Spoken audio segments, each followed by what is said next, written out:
पश्चिम बंगाल के वोटिंग अधिकारों की रक्षा और एसआईआर की साजिश के विरोध में तृणमूल कांग्रेस का प्रदर्शन। पूरी खबर देखिए।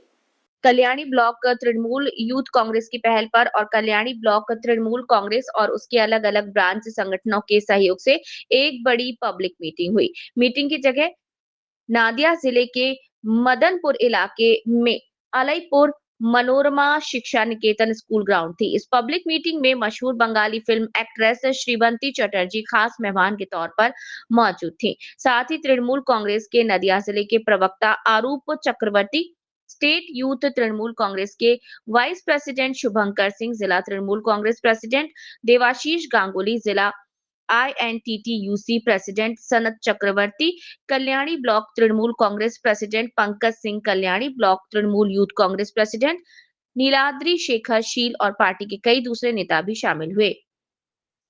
मीटिंग में आम कार्यकर्ताओं और समर्थकों की बड़ी मौजूदगी देखी गई।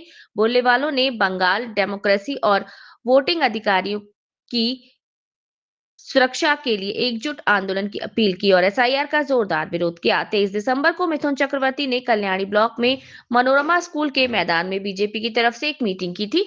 उसी दिन तृणमूल कांग्रेस की तरफ से 24 तारीख को जवाबी मीटिंग का ऐलान किया गया था, जहां तृणमूल कांग्रेस ने दावा किया कि मिथुन चक्रवर्ती की मीटिंग में कोई नहीं आया, जबकि तृणमूल कांग्रेस की मीटिंग में लोगों का समंदर उमड़ पड़ा।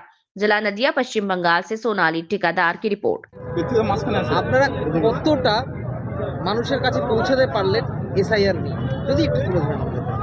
দেখুন, আমরা শুধু এসআইআর নিয়ে মানুষের কাছে যাই সেটা কোনো ব্যাপার না। আমরা সারা বছর তৃণমূল কংগ্রেসের কর্মীরা সর্বক্ষণ মানুষের পাশে থাকি। সেই পাশে থাকার সুফল হিসাবে আজকে সাধারণ তৃণমূল কংগ্রেসের কর্মী, সমর্থক, নেতৃত্বরা সবাই একসাথে সম্মিলিত হয়ে এখানে এসছেন এবং বিজেপির মস্তিষ্ক প্রসূত নির্বাচন কমিশনকে দিয়ে যে অপরিকল্পিত এসআইআর করাচ্ছে তার প্রতিবাদে আজকে সাধারণ মানুষগুলো এসছে এবং তারা গর্জে উঠেছে। আগামী দিনে মানুষের জন্য আপনারা কিভাবে এগিয়ে আসতে চান সেটা যদি বলেন। দেখুন, আমাদের কাছে আগামী দিন, পেছনের দিন, সামনের দিন বলে কোনো ব্যাপার নেই। 365 দিন 24 ঘন্টা আমরা সাধারণ মানুষের পাশে থাকি। মানুষ যে কোনো বিপদে পড়লে প্রথমে তৃণমূল কংগ্রেসের কর্মীরাই তার বাড়িতে আগে গিয়ে পৌঁছায়। আর এই বিজেপি নামক যে দালালগুলো ঘুরে বেড়াচ্ছে।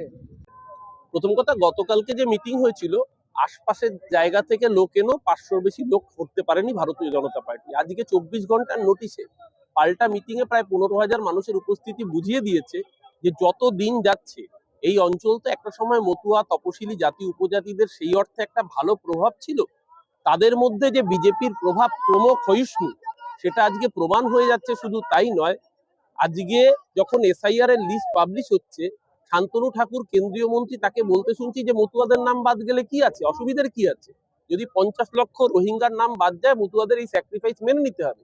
58 লাখ মানুষের নাম বাদ গেছে, 58 জন রোহিঙ্গার নাম দেখাতে পারবেন শান্তনু ঠাকুর?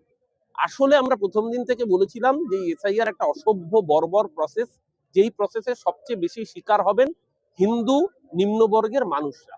কার্যক্ষেত্রে তাই হয়েছে। এখন ফেস সেভিং এর জন্য বড় বড় ডায়লগ যারা দিচ্ছেন, বাংলাদেশের কথা বলছেন, হ্যাঁ, দীপু চন্দ্র দাসের মৃত্যু দুঃখজনক।